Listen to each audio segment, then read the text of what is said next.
All right, take two. I just gave a whole freaking spiel and I forgot to hit record. So that's okay. I'm going to edit myself and I'm just going to be a little bit more quicker. Okay. Disclaimer before episode 11 starts, okay? So this episode was recorded before I recorded my episode with Craig. Check out the Stallone Podcast Network shows, and there's two shows I did there, one with Craig, one by myself. The one I did with Craig talks about our thoughts and feelings on the Instagram information, stuff that came out after the recording of this episode 11 of One More Round.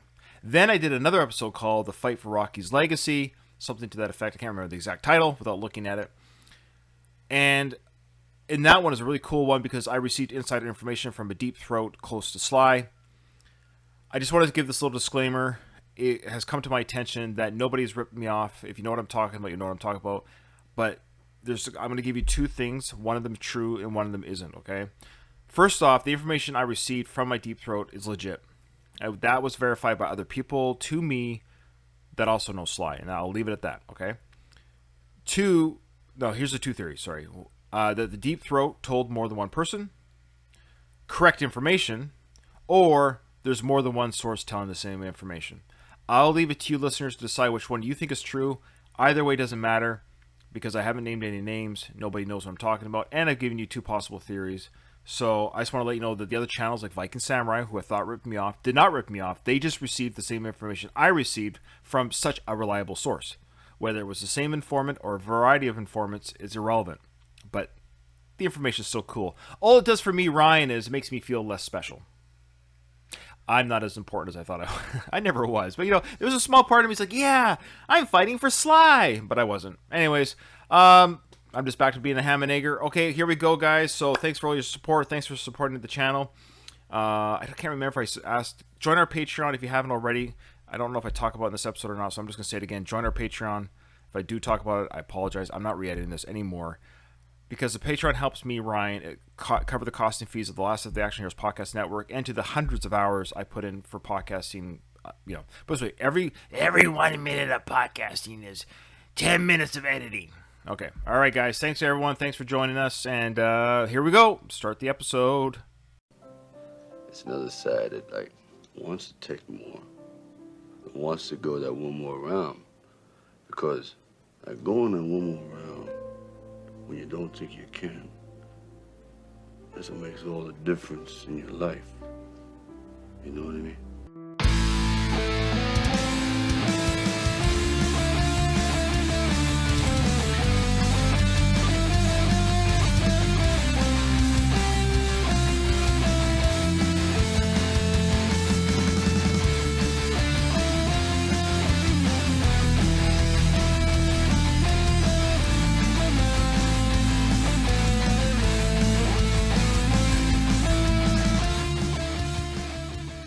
Welcome to another episode of One More Round, the Rocky Series podcast. I am your host, Ryan, and with me today, as always, is Katie and Kyle.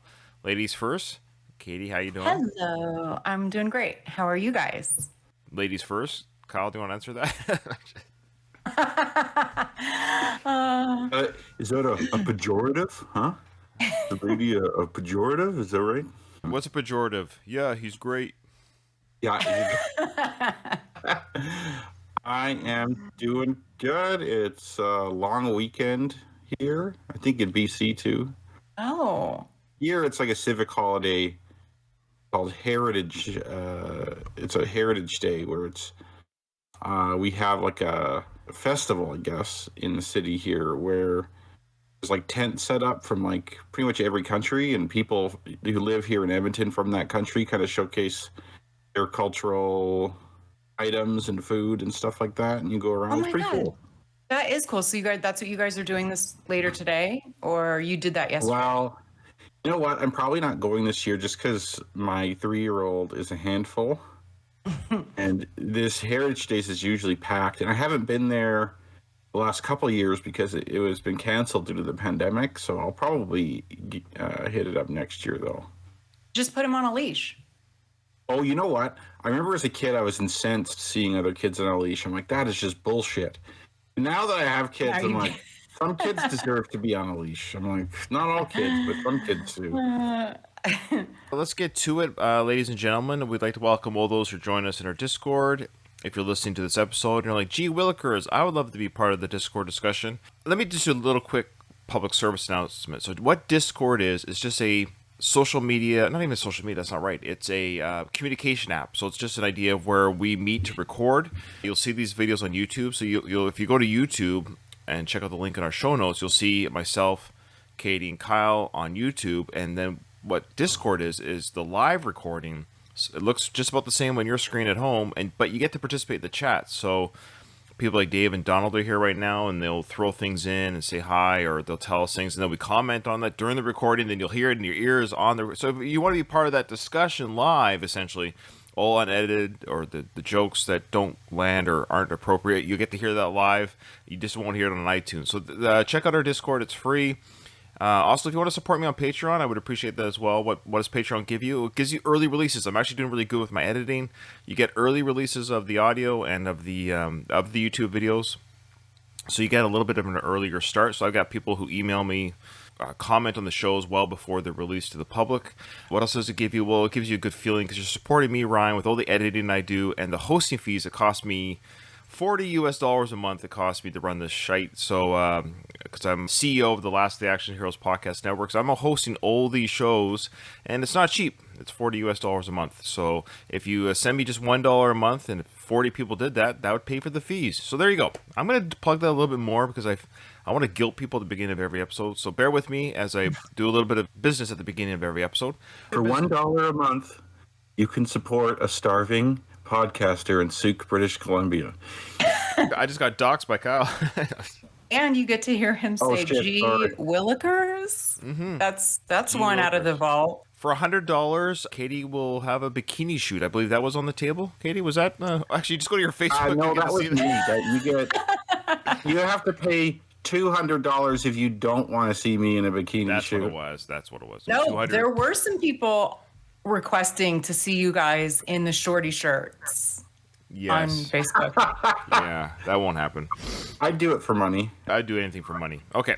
So, Sly, 2 weeks ago, at the time of this recording, he released his Irwin Winkler kind of rant regarding the producer Irwin Winkler, regarding the Rocky rights, Sly's lack of control of any sort. Apparently, it's actually called blocking rights, is my understanding from the research I did these last couple weeks, is that Irwin Winkler has blocking rights. So basically, it's complete control. My understanding as well is that Irwin Winkler's sons, they're the ones who are, of course, getting the wealth from the Rocky films. Irwin Winkler, the producer, has also done other films that failed at the box office, and the Rocky film money was used to mitigate the losses that Irwin Winkler, as producer, suffered because of his failed project. So he used the Rocky franchise money to recoup his losses of his own personal type films.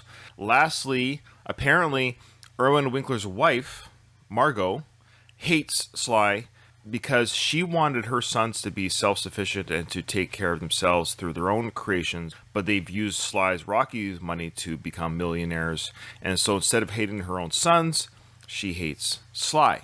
So there's some more background regarding that. I also got from a reliable source, I cannot say this person's name. You like all this, Katie? You like all this gossip and everything? Why just me? I don't know. No. Girls like gossip. I don't know. Okay, so I got from a very reliable source. He did say, there you go, I gave you the gender. He did say that I could quote him, but I can't say who it is. All right, so he goes on to say, this is about the legacy and the future of the brand. Winkler and his kids literally control everything with it. They have ridiculous blocking rights. They single-handedly stopped the prequel series and another film all because the wife hates Sly. It's a disgrace that Sly has no say in his own creation, and that's what it's all about. It's not about the money. He says here that Sly called this individual personally, and we spoke for almost an hour. And so this is everything he knows about the topic right now. He goes, Bill Chartoff, the other producer, he owns the rights and is totally on Sly's side, but of course, he wanted to greenlight everything. He goes on to say that I can't stress that enough. It's about control. The Winklers could literally make a Rocky pornography film if they wanted. Bad example, he says, but I just wanted you to understand the situation. And Sly would be unable to stop it. That kind of gives you a little bit of a background. Now, this was before Sly, just yesterday at the time of this recording, posted another Instagram story regarding the new news that just happened this week that there's going to be a Drago and Son spin-off series slash movie. Before we get into the actual our thoughts on this series or its potential, let me just read to you what Sly said about this announcement. He said, "Another heartbreaker. Just found this out. Once again, this pathetic 94-year-old producer, I guess he had his birthday recently because he was 93 on Sly's last post. So I like how Sly's keeping up with the proper age. So that's Yeah. This pathetic 94-year-old producer and his moronic, useless vulture children, Charles and David, are once again picking clean the bones of another wonderful character I created without even telling me. I apologize to the fans. I never wanted Rocky characters to be exploited by these parasites. By the way, I have nothing but respect for my true friend, Dolph Lundgren." I guess saying there that if Dolph signs on, he understands business is business. He has no hard feelings on Dolph's part because you can't do the Drago series without obviously Dolph participating. So I guess Sly is saying Dolph's obviously already agreed to do this or they wouldn't announce it. Last episode, I had said that almost everything I've heard from Sly has focused on art, which I didn't like. And that if it was an issue of control or mystic, whatever, then I get that. Based on your conversation with yours, with the deep throat, we'll call it, I totally get that. Yeah, I get that for sure because he created that character, and if their projects are getting stonewalled because of personal ever, Sly has every right to be pissed off at that. I totally respect that. He's every right to be pissed off that if his projects are being stonewalled and someone is making new series that he's not in, I'd be mad too, and especially since he wouldn't have known and the rights. And I think what Winkler should have done is sold the rights back at a good amount too. I'm not saying he should give them back because that's business. In reality, at the time, if 75 or whatever, Rocky could have gone bust. He could have bought those rights. Rocky wouldn't have went anywhere, and Stallone would have pocketed the money. And Winkler, he made a good investment, and I can't fault him for that. But if I were Winkler, I'd say, okay, Stallone, I will sell you these rights back for X amount of dollars. It won't be cheap, but it'll be yours. Well said. As long as you're not gouging. Like, I'm not going to be like, I want $1 billion for this, but there's ways to appraise stuff like that. To me, that would be the fair thing to do. And Stallone has control over it. Winkler gets the money. To be fair, that's Sly's side of the story. We haven't heard Winkler's side. His emotions are valid. Everything he said on there is like, I would feel that way too. However, as a public figure, I might be a little more cautious because he's burned every possible. He must feel like there is no bridge to burn anymore. But My thoughts are like swirling. I'm kind of surprised that he ranted again on social because didn't he remove the last one afterward? Somebody was like, hey, you should maybe take this down. And then he did it again, which was surprising. So glad that he didn't shit all over it where Dolph is concerned, because I think this is an opportunity for Dolph Lundgren and Florian Montano. As we had talked about how we wanted to see more of him when we covered Creed 2. So I think it's a really good opportunity for those two. So I was glad that Sly kind of recognized that. I actually kind of dig this because I loved their story in Creed 2. I thought that movie may as well, I think we even maybe said as much, like the movie should have been called The Dragos. Because we felt like their storyline kind of stole the show. And so I very much wanted to see more of them. With that, I'm really happy about it. I did have some hope hearing the news that Sly would be in it, but I don't know if that is completely closed given his comments or what. I know we have a different type of audience that listens to us. We got some audiences who listen to us, I won't say any names, who like hate Sly almost, or kind of like always crap talk him or something. So we got that kind of listenership who almost revel in the pain this individual's going through for whatever reason. I think the balancing act, I think at the end of the day, there's a Sly fandom, Rocky fandom, but there's also the Church of Sly, which I know none of us three, I think us three here are pretty moderate. I think the three of us here have the same kind of moderate fandom, meaning like we love the Rocky films. I love the Rambo films. I know you guys do too. Kyle, he's becoming a new fan of the Rambo films. But the point is, we enjoy the films. I love Sly, but he's also human. And it's also a business, and it's not a quote unquote about money, but nobody wants to just lose money. Like Kyle said in our last episode, like even a millionaire or multimillionaire doesn't want to lose $200. That's partly why they're rich, is because they like money and they don't want to have less. They want to have more. So I've heard the comments in some of the sections of Instagram, greed 3, and I get that, but part of me is like, here's the thing. It is a business. Movies are a business, just like a restaurant is a business. Any company is a business. Nobody fixes cars as a mechanic because they feel good about it. You could be a good mechanic, but you're still there to make money. You know, you could be a good chef, but you still want to make money.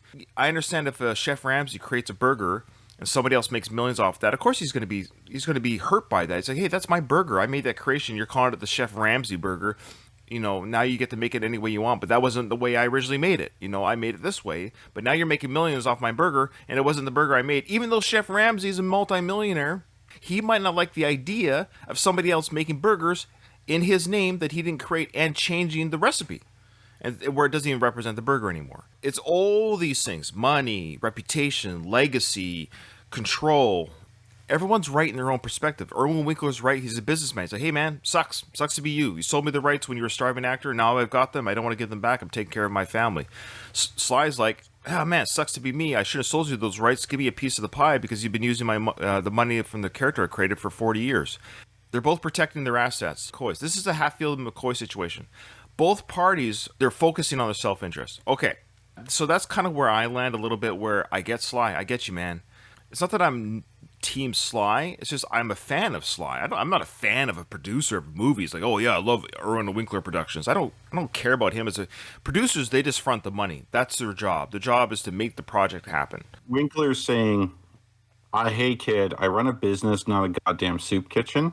That's right. He runs a also business. says, every bum thinks he has a legacy. There you go. Perfect. And I get it. And then, of course, as fans, we're a little bit mad because we think at this time that, yes, we're hurt because, well, we know Sly's not involved. It's happened without his, not his permission, but even his say or his, you know, he's being pushed out. He's been put on Skid Row. You know, Sly's like, I've been giving you this product for 40 years, and for 40 years you've been sticking it to me. I want to know how come. Erwin comes back and says, you don't want to know. And then Sly's like, I want to know. And then Erwin Winkler goes, because you had the chance to become a good movie producer, but instead of that, you became a second-hand actor to movies like Get Carter and Driven. I don't know. But from a normal shoot. Yeah. You know, let's be fair to not Erwin, but Sly, no offense. You've made some really crappy movies too. There's parts of your own legacy and career that you did have control over. There was parts where you didn't have to sign on to Stop or My Mama Shoot. You didn't have to sign on to Get Carter. You could have done other things earlier and better. So I get the Rocky legacy is yours. You could have created other legacies or not chosen such shitey films over the years. So it goes both ways, man. Like, we make good decisions and we make bad ones. But as a fan, I'm not going to sit here and just say that Sly is a god and infallible. He's human like you and I. He just happens to be a multimillionaire human who's created a wonderful character. Yeah, it sucks that he doesn't have final say, but he sold that right away. And so legally speaking, he's screwed. It sucks. Okay, I want to send a message out to Sly and Mr. Winkler here. I analyze finances for a living.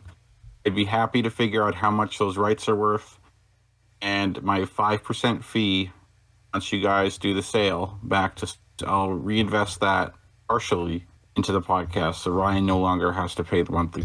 It's a 3-way win. Call me. Don't have a number. Just yell out the window.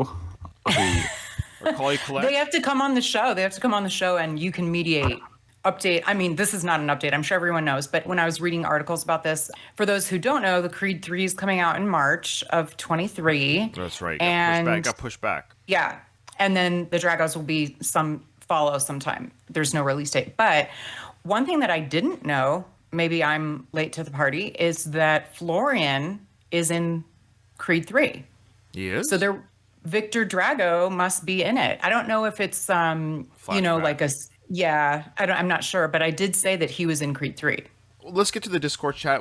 Of course, our Discord is blowing up with comments. We appreciate that from everyone. This is eventually we're going to get to the Rocky film, but I knew this would elicit a lot of conversation, which is why we're here. This is why people come to our show, because they know they'll get the honest truth here. The Red Comet 99, he's a new person in Discord. Welcome, buddy. And he says, here, more and more it seems that Sly hit some kind of creative control wall when they made Creed 2. I'm curious what the higher-ups pushed back on so hard to make him go scorched earth. I think with that comment there, red comment, I think what's happened is that Sly, well, we know he never had rights with the film. So Erwin Winkler has always given permission to Sly to do this or to do that. For example, it makes more sense now when Sly said he wanted Rocky to die in part 5. Erwin Winkler goes, nope. That's his blocking rights. He has veto power. He can say, nope, change the script to make it so he's alive. So why did he go scorched earth? Well, we know that in Creed 2 that Sly was originally scheduled to direct, that he announced it on his Instagram. That he was going to be the director, writer of Creed 2, but he got pushed out. They ended up only writing. Back to more live discussions. People are saying here, so do we not see Drago to support Sly? Ryan's begging for $1 a month, so he ain't crying for Sly. That's from Donald. Yeah, that's true. You know, look, give me $1 a month, you bums. That's all I'm asking for. And you get early releases of these episodes. Of course, now, Donald's in Discord, so why do I want to pay $1 when I get to watch this for free? All right, shut up. What else do we got here? So, yeah, people are saying it's frustrating. People can see both sides. Now, to answer Dave's question about do we see Drago in support of Sly, I'm going to watch the Drago series, and I've seen some people talk about this, whether it's a movie or miniseries. I'm not sure which one it is. I've seen people in Sly's comments on Instagram where people are like, I'm not going to watch this because Sly's on it. Look, I get it. If you look at the Rocky franchise as a Star Wars fandom, right? It's the same type of personalities that are fans of whatever, whether it's Rocky, Rambo, Star Wars, Star Trek, Harry Potter. But toxicity is in the fandom, even with the Rocky franchise, which I find disappointing. Because at the end of the day, the people that are working on the Drago films, the people that are writers or directors or costume designers, or all these people are just people like you and I who need a job, right? So if you want to look at the movie industry as it's not just Erwin Winkler who's making quote unquote all this money, the people who are editing film grips, the caterers, even all these people, and then the people that make the food for the caterers who grow the food, everyone's actually employed by these films and TV. They're people like me, you, and everyone listening. They're just people who need a job. At the very least, if you want to be like peaceful about it, Erwin Winkler's providing work for people. If you have any curiosity to see these films or productions, you're actually providing people employment that furthers their growth or mortgage payments or whatever. So that's kind of how I look at it. Star Wars, for example, I've enjoyed the non-George Lucas stuff. So there's a part of me, not to say that Sly and George Lucas are the same quality of writers, but what I'm getting at is George Lucas created Star Wars, but he relinquished his control to Disney. But I'm one of those people that have quite enjoyed the Disney products. I've enjoyed Mandalorian. I've enjoyed all these other like spin-off stories and expanding the universe. And I kind of find it, I think it's kind of cool. It's too bad that Sly hasn't, imagine if he just said, you know what, I don't have rights anymore, but because I love my fans and they've been so great to me and their support of me, isn't it wonderful that the Rocky universe continues, that the Rocky universe is so big and so wonderful that it can embrace so many different artists' interpretations. Because people draw pictures, people draw artwork in their own interpretation of the Rocky character. Why not the written word? Why not the video form? Like, why is it we can draw an artistic rendition of Rocky, but we can't write about it? So all these things go through my head about what is art, what is stories, what is creation, and if Sly maybe just was more zen about it, maybe it would open more doors. Maybe he could get some input on it, but I don't think it's going to happen now. There's a scene in Rocky 5 where you find out Rocky did not sign a tax extension. He signed enduring power of attorney, which ultimately was his financial demise. I wonder if that was inspired by him signing his rights away. That's a good point. Yeah. It is. Like in real life, so Sly wrote... Yeah, long ago, yeah. Yeah, so of course he would have known that Rocky 5, of course, at that point, he didn't have control of the Rocky franchise, of course. So he's saying, interesting. That could very well be the connection of Sly wrote that. So he's saying, I don't have control of my fortune, so to speak. The Rocky character also lost control through a bad decision. They made a poor decision. Yeah. I just thought of that now. I'm like, no, that's perfect. I think you're exactly right. I think Sly was showing everyone that he didn't have, even Donald, our faithful watcher on Discord, said that's a good point, Kyle. One last thing, and then we'll move on to the discussion of the movie. This is the one last thing. Remember last episode, I was all happy that Sly liked one of my comments on his Instagram where it said the beast in the basement. But then I even said then that, that was very sweet of him, very kind of him, but I think he's kind of generous about his likes. Now, I love Sly. I think he might like arbitrarily some things without reading what they're saying. I'm not even joking. What did he like? Well, okay, here we go. You ready? So, if Sly liked comments such as, For example, here's one that he liked. I'm a Rocky fan. I won't see or support this. Official Stallone liked that comment. Okay, that's fair, right? You think, well, of course, that's a Sly saying, great, you're not going to see this product. Oh, someone wrote here, thanks for the info. He liked it. I guess. That's another one. There's more here. Someone asked here, was Creed your idea or Winkler's? Sly liked it. Up till then, I'm like, this doesn't seem that arbitrary, but yeah, okay. Okay, there's more. There's more. I'm trying to lead up to it. I apologize for the pauses here, guy, because there's a lot. Oh, here we go. So now, this is what I mean. It's like, Sly, are you reading this? I don't understand. So you like those, and that last one, why would Sly like that? We know, what kind of fan doesn't know this? This is what kind of bugs me. No offense to that guy. Okay, here's one. Coming from the guy who let Rocky V and Rocky Balboa happen, the franchise was lost 4 movies ago, Sly. Chill and just get on with it at this point. Sly likes it. It's like your job for the next half an hour is to do social media, and he's boop, boop, boop, Yeah, boop, so boop. somebody wrote, Dolph can't even box. Sly likes it. What? Jesus Christ. Okay. That's disappointing. I'm sorry, Ryan. I know. So there was a lot of comments like that where, especially that one, where the guy's like, Sly, get over it. And he likes it. So I'm like, okay. So now I don't feel as great about Sly liking my comment about the beast in the basement. So whatever.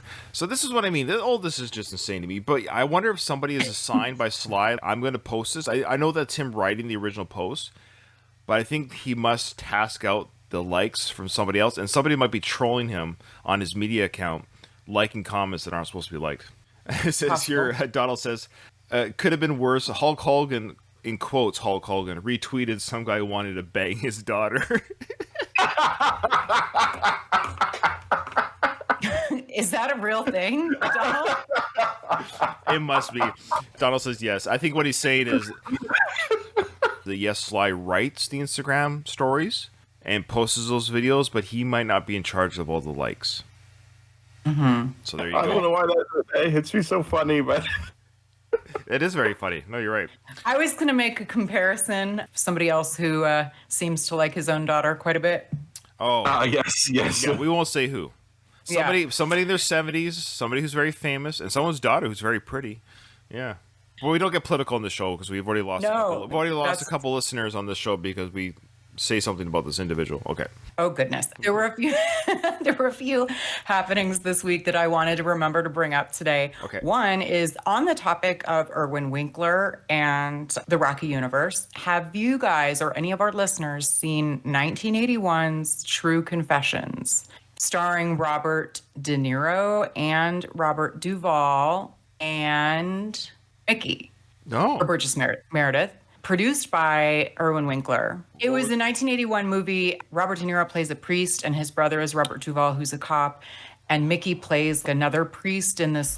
I don't know. They wear the weird outfits. I'm not sure if it's a bishop. I just happened to watch it. I was like, oh my God, how have I not seen this movie? Because it's 2 guys from The Godfather. Right. And then 2 people from the Rocky universe. And Robert De Niro is one of my favorites. And I hadn't seen it before. That had a crossover. And then also, has anybody been watching The Offer on? It's on my queue. Okay. Yeah, I know exactly. Well, for the people who haven't, it's a show. It's a fictional show based on the real person who produced The Godfather and how the mob is involved in that. It's great. I love it. But anyway, so they have actors playing Francis Ford Coppola, Talia Shire, etc. There's a scene where they go to Sicily and they're in this old school, those 70s buses. They're driving to find a shoot spot. And Francis Ford Coppola is talking about his grandfather. He's telling a story about his grandfather, so-and-so Panino. Oh. Maybe everyone already knows about this, but it hit me then. I'm like, oh, that's where, I wonder if they use the name because Talia is his sister.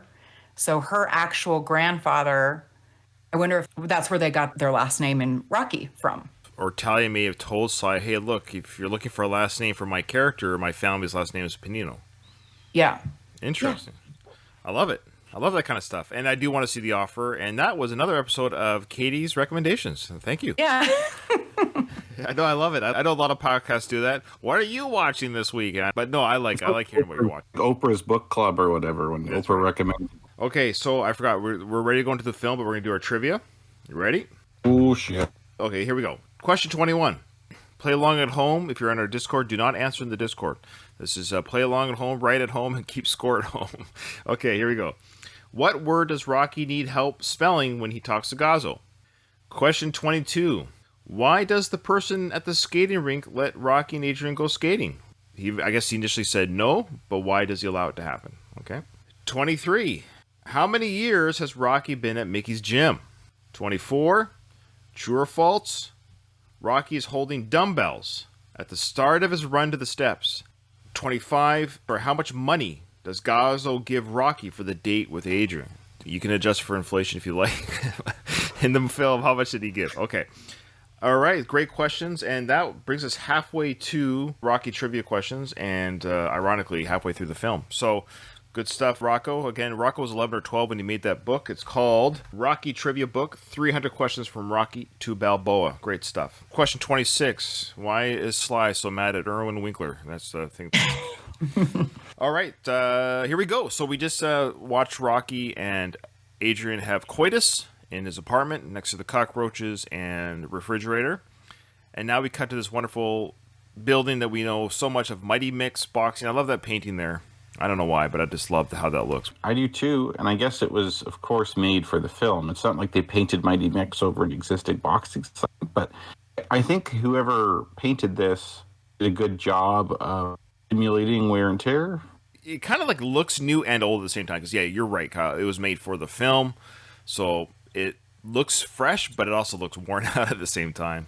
So that's the outside shot, but we know the inside shots of Mickey's gym, I believe, is in LA, but the outside shot's in Philly.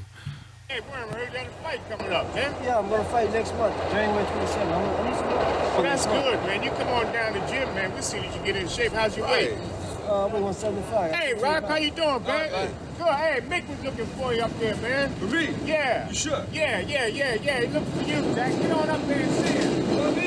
Yeah. Hey, Rock, right? Yeah. All right, go on, man.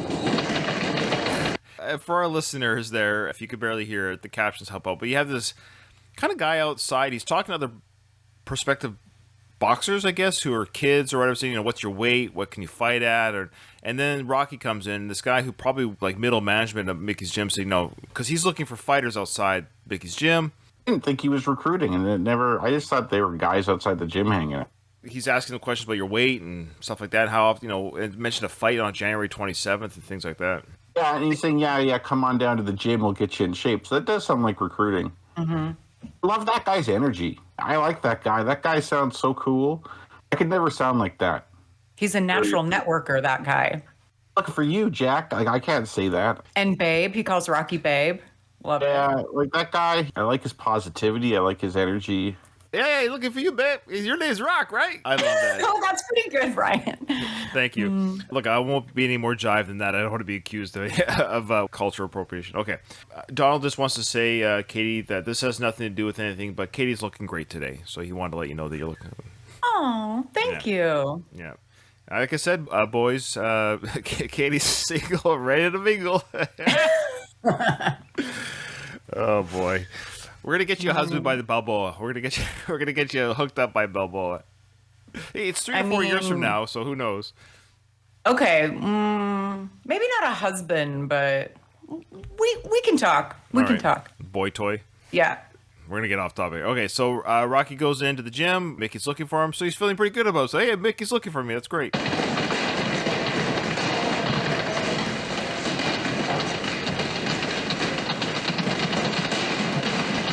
I know we've mentioned this before as Rocky's walking through the gym, and it's just a busy gym. It's just a hustle of activity, eh? Runs a tight ship, obviously.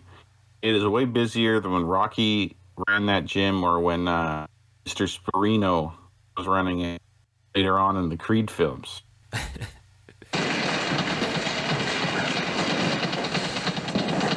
you got something for me? Yeah, there was some guy here from Miles Juergens looking for you. They need sparring partners for Apollo Creed. Put me on. There's a car. When was they here? About an hour ago. They'll probably look for sparring partners for Creed, you know? Okay, so okay, before we get to sorry. Okay, so I love though how, well, of course, Burgess Meredith, incredible actor, but I love how the Mickey character is so blasé. Miles Jurgen here, because he's kind of pissed off because he's like, of all the people, why are they coming here asking for Rocky? Because you're basically asking to think of it like in the music world. Think of it's like Bruce Springsteen or some huge artist, right? And like, yeah, they're looking for jam session. You're at a garage band and you're just kind of you fiddle faddle at some garage music band bar or whatever, and the bar manager or whoever's like, yeah, they're looking for keyboards for the Bruce Springsteen tour. And you're like, oh, they're probably looking for keyboards. But anyway, so like he's kind of like a combined blasé and probably jealous or envious that all of a sudden Rocky's got this in with Apollo's crowd. That's a big get. Huge. I'm trying to think from the perspective of Miles Jerkins or people who work at his office. They've been given this name, Rocky Balboa, the Italian Stallion. Find this guy. All right, I'm going to look him up in the phone book. Nothing. Oh, yeah. No address, no phone number. Obviously, there's no social media or anything like that because it's the 70s. How does he know he's at this gym? I bet you he had to go to a bunch of gyms around Philadelphia. Say, hey, there's a guy named Rocky Balboa train here. And then he has to come down to like the hood, basically, and finally got this. And then hopes that Mickey will actually give the message. I'll give Mickey credit for actually keeping it in his pocket and looks for Rocky. And if Mickey really didn't like Rocky, really didn't want him to succeed, he would have been just like, yeah, sure, I'll tell him. That's true. I mean, we're going to see his feelings, but I think that's a good point that you brought up, Ryan, about how Mickey's so blasé. And he is probably like, look at all these guys in here putting in their all, fighting, trying to get better. Why don't they get a shot? Why does the second-rate leg breaker guy, he has talent, but he's not trying to utilize it? Why give him a break? He's not trying to be better. These other guys are, so... Donald said in our chat, all these other people in the gym are about to get Rocky spin-offs. Oh, man. Who wants to see the Spider Rico prequel? The Spider Rico prequel. That's a tongue twister. Oh, boy. Yeah. Dipper might get one. Yeah. That should be a poll. What would you rather see? The Spider Rico prequel or the Dipper sequel? Definitely Spider Rico. No doubt about 100%. it. No one gives a fuck about Dipper. No. I always think of like Fun Dip. Remember the candy Fun Dip where you dip the little thing in there? With the candy, like spoon thing too. Yeah. Oh, Well, it's like a little piece of candy, and then like you lick it, Yeah. and then you dip it into like the powdered sugar. Mm-hmm. Anyway, It's just I always think of that. all sugar. All sugar. It's all sugar. Yeah, it is all sugar. I also want to point out that Rocky's back at the gym despite being demoted to Skid Row. He's not allowing that to dissuade him from training. With a cigarette, though, I do find it funny. Apparently, you can just like smoke in gyms. Oh, anywhere in the 70s. I was telling this, there's a guy in my office. He's born in like 1994. He doesn't remember restaurants with smoking sections. Like, I don't know about in the States, but in Canada, probably like late 90s, early 2000s when they shut that down. Yeah, similar. Well, 94, that was 20 years after I was born, so it's a bit of time. So, like, when I'm 20, he's born. But I definitely remember, you guys probably do too, like, going to restaurants, very common. Smoking, non-smoking, that was the first thing the hostess would ask or whatever, yeah. Mm-hmm. Yeah, we'd go to Denny's at like 3 a.m. after a concert or something like that, and then like the smoking section was packed, and then Yep. the non-smoking section where we were had like 2 or 3 tables. And it didn't matter. Yeah. If you smoked in the building, you're going to... It's so funny how they have Yeah. the smoking It didn't change. The whole place smelled like cigarette smoke. Okay. All right. So, so Rocky goes, they're probably looking for sparring partners. He's all excited. And now Mickey's about to kind of crush his dream a little bit. He's pissed off. Here we go. It's like, you moron, I just said that. Oh, sorry. Oh, yeah. No, it's okay. No, it's okay. You dumb dago. Oh my gosh, I forgot Jurgen's about looking that. for you. They need sparring partners for Apollo Creek. Put me on. There's a car. When was I here? About an hour ago. They'll probably look for sparring partners for Creed, I said that before, you dumb dago! I said that before, you dumb dago. Now, isn't dago, is it an animal of some sort, or? That's a slur for an Italian. Derogatory. It was used historically for either Italian or Spanish people. It's a derivative of Diego, which is just a common Spanish last name. Okay. It's kind of like when you call an Irish person a Mick. Oh, yeah, that makes sense. Their names always start with Mick whatever, right? Diego, a common Spanish name. They just changed that it to makes Dago, sense. and then it also got used for Italians because both Latin lame brains, so to speak. Donald Latino. said that Canadian immigrants get frostbacks. That's all right. Oh, Or frost feet or something like that. Yeah. All right, so of course he calls him a dumb dago, which is going to get Rocky a little bit like, whoa. You know, I've been coming in for 6 years. The 6 years you've been sticking it to me. I want to know how come. You don't want to know. All right, there's one of our answers to our trivia questions. Whew, it's a good thing we... And I was going yeah. between 6 and 8, but I did pick 6. Me too. So I've been coming here for 6 years, and for 6 years you've been sticking to me. I want to know how come. You don't want to know. All right, here we go. Yeah, I want to know how come. You want to know? I want to know how. Okay, I'm going to tell you. Because you had the talent to become a good fighter. And instead of that, you became a leg breaker. Some cheap, second-rate loan shark. It's a living. It's a waste of life. All right. Woo, Nelly. A lot of stuff's going on here. We know that, of course. You've got Mickey kind of telling the truth. Mickey's not lying, but he's not saying it nicely. He's angry about everything. He's angry about Rocky's lost potential. He's angry that the Creeds have come to get Rocky to spar as he sees it. He's also angry that Rocky is just pestering him and saying, fine, just tell me. You ever get into a fight with anyone, just tell me the truth, and maybe you regret that you heard that truth? That's Rocky's face right now. Like, oof, I don't know if I wanted to hear that. For someone that you love and respect. All these things are happening at once. A great scene, obviously, great acting, but it also exposes a lot for both characters. This scene perfectly sets the stage and context for their confrontation in his apartment. Like, I'm going to reserve commentary on this until that happens. But you're right. So call this scene back. You're definitely right. This definitely is now... It's driven an emotional wedge between the two at this point, for sure, now. Because now they're both speaking that truth. And at this point, it's Mickey's turn. Baz said here this might be another step sequence because Mickey's on top of the ring looking down at Rocky. What do you think, Katie? I had not thought of that, but I like it. I will go with it. Okay. That elevation type moment here where one's above another speaking. Yep. Yeah, a great moment here. This is me speaking as a Sly fan. And we kind of mentioned it at the beginning of this episode regarding this. You got Mickey, think of Mickey like the fandom, speaking to Sly, say, you know, you had the chance to become one of the greats. In fact, when Rocky came out, I believe it was Roger Ebert, called Sly Marlon Brando in this film. And he's right. Sly's performance in this film is amazing. It's incredible. It's revolutionary. It's a revelation to Sly's ability, his features, his handsomeness, all those things that actors are. You know, you gotta be good looking, chiseled, but vulnerable, all those things that Marlon Brando was like. Roger Ebert, the film critic, said, yeah, this is a new Marlon Brando has arrived on the scene in the mid-70s. As a fan, sometimes I get mad at Sly, and I've said that in all my many podcast episodes, because I'm a fan.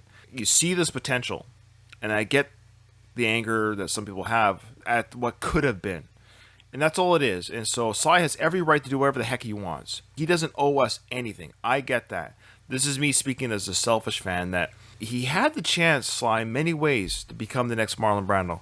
We know that he has that ability. We know that he's creative. We know that he's funny and personable. We know that instead of that, he became an action hero to some second-rate straight-to-video videos on some of these, or scripts, failed comedies, where he should have just stuck to the De Niro Pacino route, which he had the chance to do at the beginning of his career, but he took the money and he ran. And so Sly could have had a legacy that will never exist now because he chose the money. He still has the legacy. I mean, he will but forever I meant be like known. a Pacino legacy, because nobody. I'm sure Pacino's worth a lot of money. Don't get me wrong, or De Niro. Like I bet you they're worth probably 100, 200. I don't know. Someone would have to.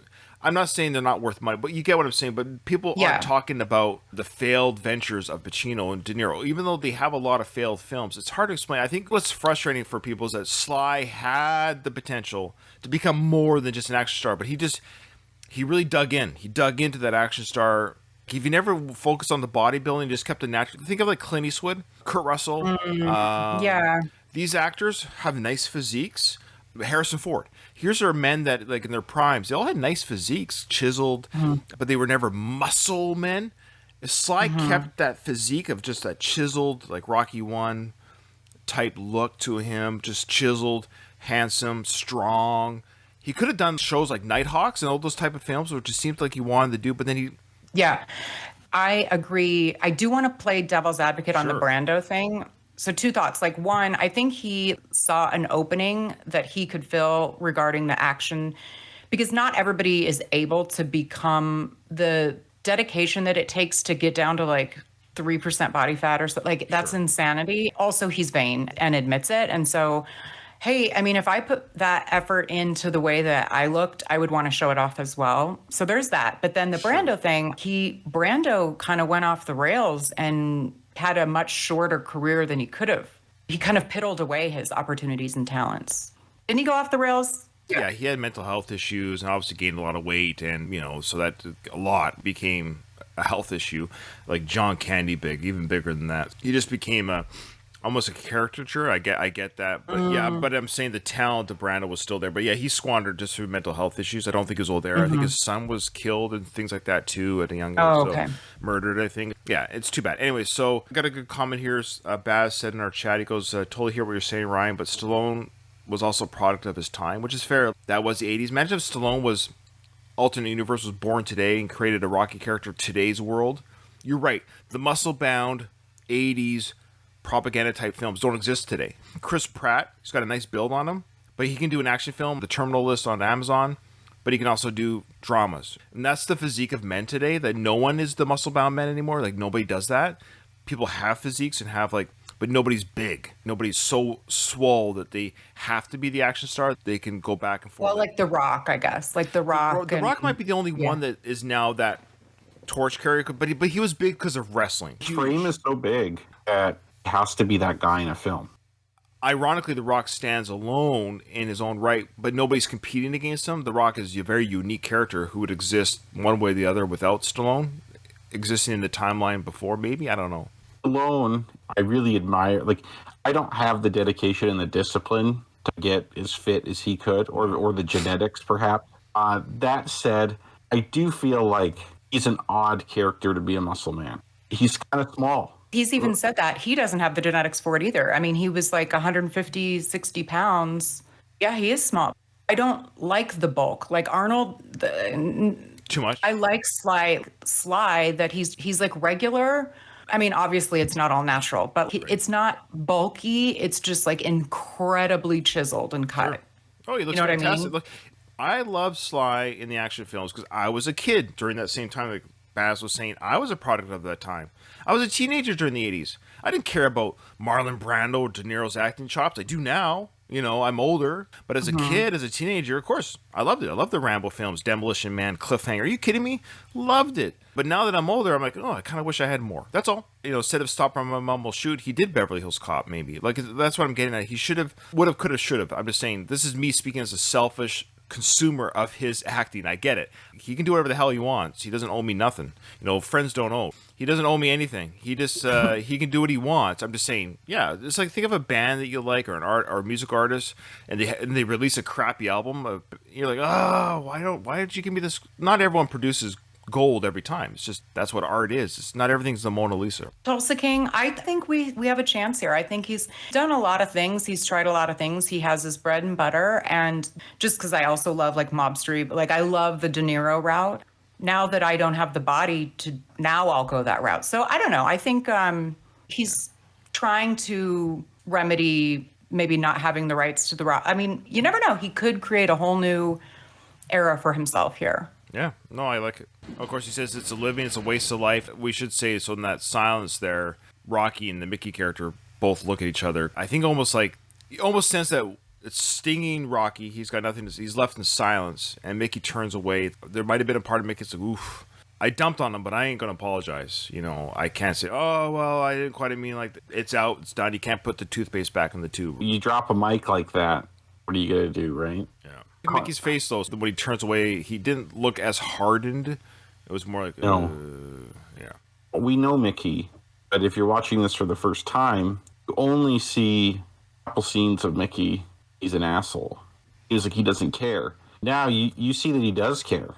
Obviously goes about it the wrong way this whole time. It is kind of a sadness or a disappointment. And it's like Mickey comes from an era where men especially don't share emotion. They don't have these kind of talks. I know people in my life who don't know how to like empathize with everybody. Like they don't know that's not their wheelhouse. Right. Like, this aggressive yelling and shit, that's all they know how to do. I feel like Mickey's kind of like that. Sure. Well, very good point. Very old school, yeah. Yes. May I help you? Oh, you must be Mr. Rocky Balboa. Mr. Jurgens expecting you. Just a moment. Now, I love how he walks into the office. The secretary, like, this is Jurgen's office, of course. I love how Rocky doesn't even say anything. He just hands her the card. Now, if I walked into MGM Studios and just handed them a card, here's a card. Oh, yes, Sylvester Stallone is expecting. Like, I just love how Rocky gives no indication of why he's there. He just hands the card, but she catches on like, okay, this guy looks like a fighter. Because the card just says Mr. Jurgens. The card just says Mr. Jurgens' office. There's not a note on it. I know. She does infer a lot based on his appearance. And is he mentally all there? Like, I wonder. She was probably tasked with trying to find him. Oh, do you think she went to the gym? No. Jurgens sent this old lady to the gym. She's just walking through the gym, and then Mickey's like, "Hey, you look pretty good there." But she probably was trying to look him up in the phone book. She was probably calling around. She was probably made the cards to give to whoever went to the gym. So as soon as she saw that card, I'm sure she knew. What I see here is this is a world Rocky has no experience with. Like an office world, anything like this. He's from the streets. I'm guessing this is downtown. I know before we were arguing where this actually is. Whether it's even in Philly or if Jurgens is in New York or somewhere like that. I guess Jurgens has an office in Philly. I just love how everything is in Philly. Because Creed's basically promoting this fight. I think he just hired a local guy to assist in promoting. Okay. Philly's a big fight town too, though, so it would. True, that's true too. But the reason why the movie makes you think Jurgens and Apollo have worked together for a while because the way they talk to each other, it doesn't seem like this is their first time meeting in the events of this film. You get this feeling they've worked together for a while, the way they talk to each other. Lou Filippo says to them, "You both fought in Philadelphia before. Watch the low blows, watch the rabbit punches. In the case of a knockdown, go to your corners." So he says Apollo's fought in Philly before. Rocky obviously has only fought in Philly. Right. So I'm sure Creed's hired him to promote fights in Philly before. But anyway, Rocky's probably downtown in an office district in Philly, going up here, talking to someone like this. This is not his element at all. He has no idea what to do, what to say. Like, he is at a pretty clear disadvantage. He does take his cap off, though. You know, it's polite to take off your hat indoors. He holds it kind of like shy-like. But this is a horribly lit office. Is there no above lighting? Like, the light is hitting the wall sideways, and that little lamp, and it's remember those lamps with those hard creased lampshades? You know, I don't know how. Electricity isn't cheap. Jurgens is probably just keeping the lights low to save a few bucks. There's no overhead lighting. I just love how it's all like projected to this. I know it's a film set, but there's just, like, the lighting in this place is just dark brown. Everything's the wood paneling on the wall reminds me of like a basement in the 80s. Mm-hmm. Mr. Rocky Balboa to see you, sir. Fine. Do you think she's still alive? 100% no. I like her. That was funny the way you said that. I like her mid-Atlantic accent. You know what I mean I was by going that? to comment on that too. Where it's like a hybrid between like an American and British accent. She's very prim and proper, even though she has like a secretary job or whatever. But I'd love to know her background. Yeah, I don't think she made it to part 3. Will you please go in, Mr. Can I have that? Oh, certainly. Thanks.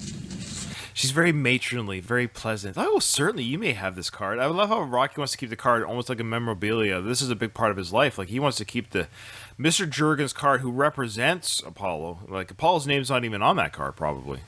I just wanted to point out the pictures on the wall here. So, Jurgens' office, does he represent other sports? It looks like field hockey there? Yeah, Soccer? that looks like old school hockey. When you see pictures of hockey teams from like 1912 or something. Well, I think he's a promoter for just Philly or the Spectrum, so sporting events that take place there. Because it looks like there's one that maybe is like an old-timey basketball team too. What's happening here is not how offices typically work. Very rarely are you told to just walk into someone's office. What'll happen is either Mr. Jurgens will come out to say, "Oh, Rocky, nice to see you. Please come in. Right. Take a seat." Or Shirley or whatever, Shirley is her name, will come and she will open the door. Yeah. And Mr. Jurgens, here's Rocky, or Rocky Balboa is here. He's coming to take it. Rocky, like, walking in on him, to me, that's weird. If somebody works at an office, I'm like, that's bizarre. Well, he told her to send him in. Well, I know. Oh, It's weird got it. though. Like, You're right. You're right. You're right. It's weird that that's their getup. But look at this. Is just a small film set. I love how there's just no room in this lobby. It's the desk. You walk in, desk, go to Jurgen's office. Where does she go to have her coffee? Where's her bathroom break area? This is it's a small set. His office is pretty big though. How are you? George Jurgens. Take a chair, please. Thanks. Mr. Balboa. Call me Rocky. this is also really weird. Agreed. Super weird. He's like standing over Rocky, like Rocky's in trouble. Rocky almost looks like he's in trouble. Like he's like nervous. He's like, "What did I do something?"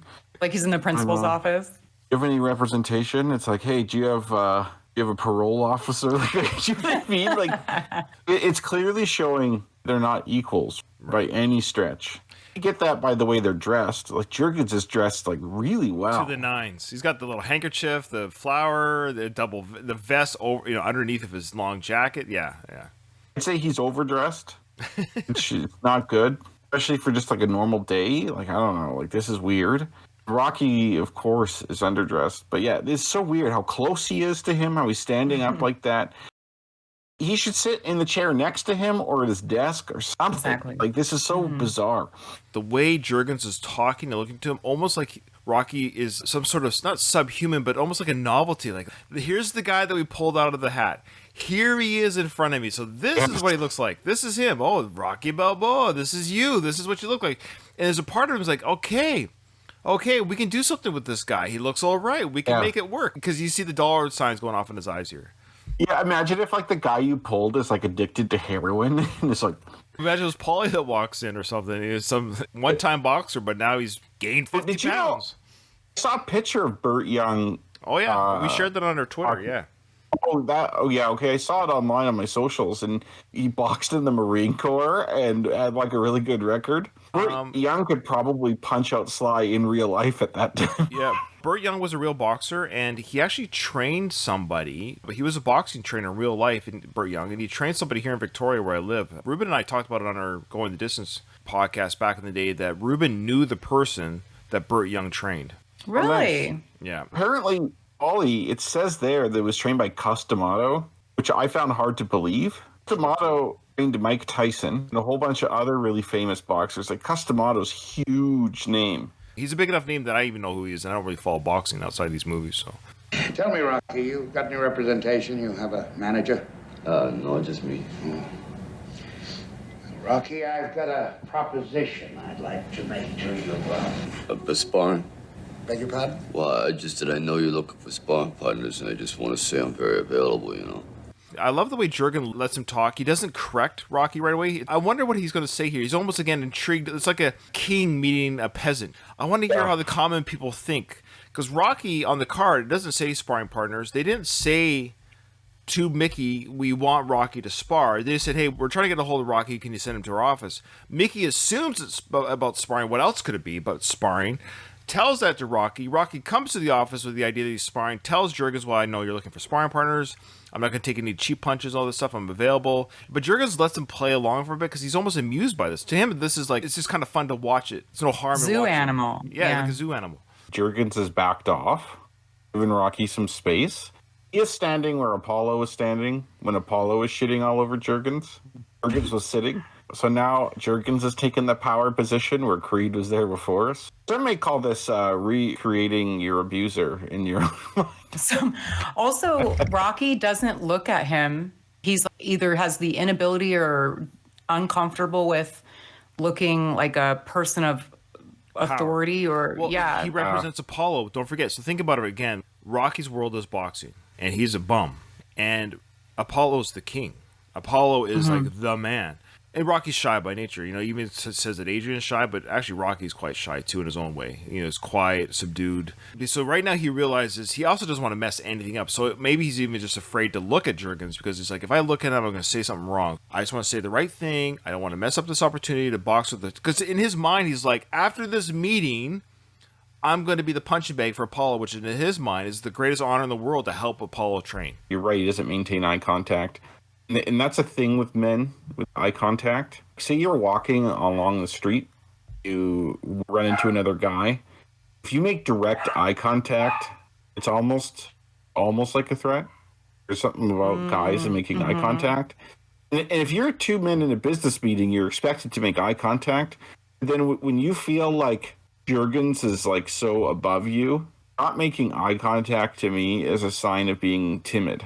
Rocky is, because he's so out of his element here. Yeah, even though we know physically he can destroy this guy, but this is about power of authority, not power of strength. Yeah. Sure you are? Absolutely. Spawn with the chairman would be an honor, and you know what, Mr. Jurgens? What? I wouldn't take no cheap shots either. I'd really be a good sparring partner, you know? You don't understand me, Rocky. My proposition's this. Would you be interested in fighting Apollo Creed for the World Heavyweight Championship? No. What I love here, of course, we know this. He says no because it's overwhelming. Think of it like I use Bruce Springsteen because he's like a legend. Everyone knows who he is. So think again. Imagine if Bruce Springsteen's Imagine if it came to you and you were a part-time keyboardist, and that's a big part of his band. He said actually had a keyboardist pass away. He said he's had a couple band members pass away over the last 50 years. So someone comes up to you and says, "Hey, do you want to be the main keyboardist for the Bruce Springsteen E Street Band?" I thought I was just going to come here to tune his pianos. I didn't realize you're going to put me on tour. This is like in front of 30,000 people a show. So it's overwhelming. So a lot of people might just say, no, that's too much. That's too much. What are you saying here? This doesn't even make sense. I can't even compute. So Rocky in this moment is like, what are you talking about? It's insane to him. I like the pause. He couldn't process it, and you see that in his reaction. What Jurgen said to him was just a complete shock. And I like your analogy with the keyboard thing. I'm trying to think of other similar analogies. Like, Ryan, you're a pretty good runner, right? Like, you run a lot. Ryan, would you be interested in representing Canada at the Olympic Games? Nope. Something like that. Nope. That's a perfect example because, now I'm out front and center. People are watching me. People think, oh, you think you're a runner, do you? Why are you representing Canada? I'd be like, no, that's too much. I'm comfortable where I am. And you're a good runner, too. It's just the Olympics. That's another level, right? Well, I was just going to kind of build upon what you guys were saying about his overwhelm on so many fronts, because at the same time that Jurgens starts making the proposition, he steps up on him again, towering over him. And Rocky even kind of looks at him like, what the hell are you doing? Crotch is right next to his face. Yeah, he's like, get off. And then he has to double take when he says what the actual proposition is. And so that it's like his brain is on overdrive right now from what's being said, what's being happening, his uncomfortable in this kind of a scenario to be like in an office setting too. I think Rocky sells this really well, especially with that long pause. Agreed. So he says no, but then Jurgens goes into his spiel. Listen, Rocky. Apollo see you fight. Lie. He likes you. Lie. He wants to fight you. True. Well, it's just that you see, I fight in clubs, you know, and I'm really a ham and egg. This guy, he's the best, and it wouldn't be such a good fight. But thank you very much, you know, I appreciate it. Appreciate it. Rocky, do you believe that America is the land of opportunity? Yeah. Apollo Creed does. And he's going to prove it to the whole world by giving an unknown a shot at the title. And that unknown is you. He picked you, Rocky. Rocky, it's the chance of a lifetime. You can't pass it by. What do you say? Looks at the camera right there. I like that right there. Also, the Adam's apple, he uses it so much in these movies. His nonverbal, his Adam's apples that play a lot, and I like it. This movie was made at the precisely perfect time in America. What this movie really appeals to is people who maybe don't feel like they've lived up to their potential, people who feel like if they just had a chance, they could do great things. People have that fantasy where it's like a football game and the guy gets injured and they have to pick someone from the crowd, and then the person comes out of the crowd and makes the winning catch or something absurd. Your everyday average schmuck, if they're given the opportunity to find greatness, in America at this time, it's not a good time. Economically, people are feeling hopeless. Unemployment and inflation in America at this time are higher than it is now. This is right after a really turbulent time in America. Like, this is just post-Viet. Saigon would have just fallen earlier that year. The Vietnam War kind of ripped America apart. This is the first real war America lost. Are you saying that Rocky and Rambo worlds collide somehow? Perhaps. America kind of needed a hero and an underdog kind of coming back, rediscovering its greatness kind of hero. If this movie was made in 1985 or 1965, it wouldn't have worked. Had to be made in 1976. Timing is luck. We've said it a million times about this movie. The production, Sly Ryan, all those things combined. Because you're right, had he existed maybe in today's timeline, he wouldn't have come up with this idea because the world would have been different. It wouldn't have sparked anything in him. Like in 1976, it was in question whether America was the land of opportunity.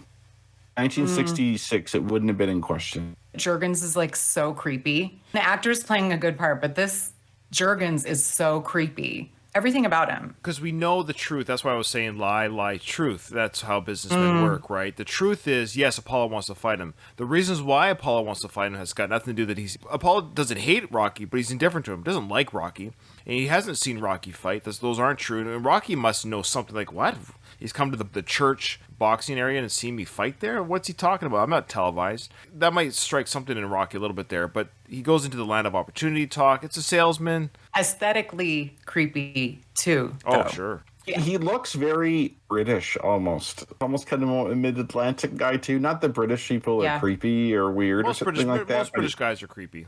That's for our British listeners. We have a lot of British. I got a lot of UK listeners on this show. He looks out of place. He's weird looking, but I kind of like him too. There's something with Jurgens I like. I better go. I don't want to cut it too close because I think management just texted me. You want your answers to your questions, and then hey, yeah, let's do that real quick, and then I gotta go. Yeah, Kyle's gotta go, but I'll save my closing comments. Okay, here we go. So, question 21: what word does Rocky need help spelling when he talks to Gazzo? Del Rio. Yep. I thought that was 2 words. Well, it's a name. It's a name, yeah. Why does the person at the skating rink let Rocky and Adrian go skating? I put that he got $10 out of the deal and felt sorry for Adrian. I put $10.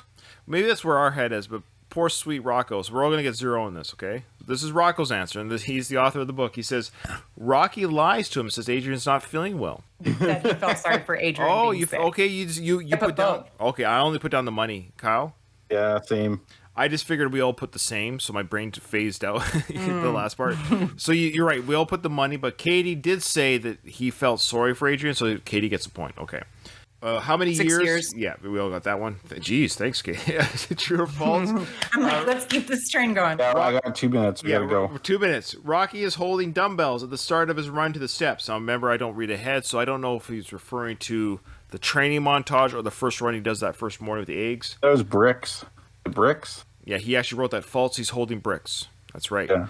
And I only recognize that because of Going the Distance podcast when I think it was me and Ruben were doing the training montage. We were breaking this down. We noticed in his hands, he's holding bricks. I didn't even notice he was holding anything. Yeah. He's actually holding bricks from the junkyard. We all got bricks? The answer was true or false, so I put false.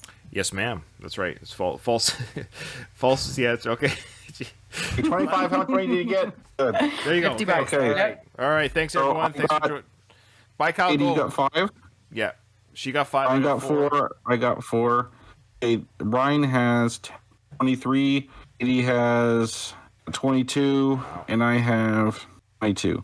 Wow. All right. Tight race. Gotta go, guys. Bye. See you later. Thank you. I have a good Sunday. All right. We're going to close up anyways pretty quickly. I just wanted to say what I loved about the end of this scene was Rocky doesn't give an answer to the camera. He kind of looks at the camera, just or the audience, very subtly, just barely off camera, but he's looking at the camera. Of course, we love the zooming in that John G. Elson does while Jurgens is talking onto Rocky's face as he's soaking this all in. I believe the next scene is him and Adrian on the couch, eating apples, watching the news conference with Paulie, and we hear, of course, the dollar amount, and we'll get all of that. But I like that they don't show it here, but after this conversation, of course, was the discussion about how much Rocky's going to make. So I'm not saying that Rocky took the money and ran, but he did.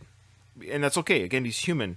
And he could almost argue, again, this is the Sly character. Sly took the money and ran. Like, he sold the rights to the Rocky franchise to Jurgens, who's Irwin Winkler. It's kind of odd to me how much Rocky and Sly's life intertwine with each other, even in this film. It's a very apropos episode where we see the Mickey character as speaking for the Sly fandom, who wanted better from Rocky over all these years. And then we got the Jurgens character, who's like Irwin Winkler, saying, look, okay, fine. You don't want to fight? Okay. You don't want to give me the movie script? Okay. Here is more money. I'm going to give you more money than you'd ever see, i.e. $400 to $500 million today, which is true. You got to relinquish control. But we're going to market this thing, blah, blah, blah, blah. There you go. There's my little connection here. Because Rocky takes the money, and he runs. He takes, win or lose, he gets $250,000, whatever it was. So Yeah, I mean, and he's said as much. He wanted to write an underdog story, and he used box to mirror his own life in acting and writing, etc. He used this boxing story. So yeah.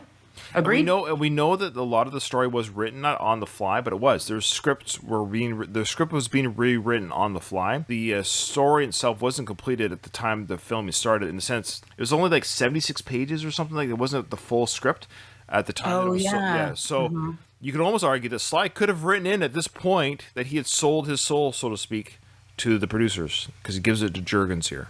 To the devil, as he calls them, yeah. Yeah, the serpents, the vampires. I want to say for the record, I love Sylvester Stallone. I think he's a great guy. I think he's accomplished amazing things. He's an incredible artist. He's also human. He's made mistakes. I wish I made mistakes that gave me $400 million.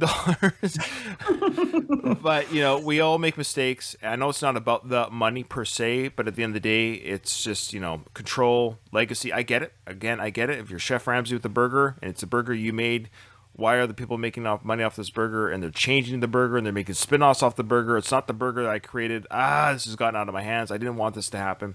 Of course, had Stallone known where the future was going to go, I'm sure he would have got a better lawyer. Well, 2020, hindsight is 2020. We can only do what we can do. All can look back at our life saying, had I known now what I knew, blah, blah, Yeah. for then, I would have made, of course, and Sly's no different. This is the Rocky character. It's huge stakes. And nobody saw this coming. Even George Lucas, the little I understand, when Star Wars was made, they didn't want to make the film. So they said, fine, we'll finance the film or something like that. And George was savvy. He says, I'll give you full control of all the box office or something if you give me merchandising money of the toys and stuff. And the studio's like, these things aren't going to... This is a box office failure. This is going to be a garbage film. Nobody's going to buy Star Wars toys. Well, that was the thing. The money was in the merchandise, not the film. So George Lucas made billions off toys. So he did the same thing. He screwed over, ironically, the movie company because he got the licensing of all the merchandise, books and everything. Because he saw where that franchise was going to go. He said, fine, give me the merchandising rights and money, and you can have the box office. And that was his deal. And it worked in his favor. And then he sold it again to Disney for another $4 or $5 billion. Anyways, crazy. All right, well, that's it. The episode is over. I didn't hear no bell.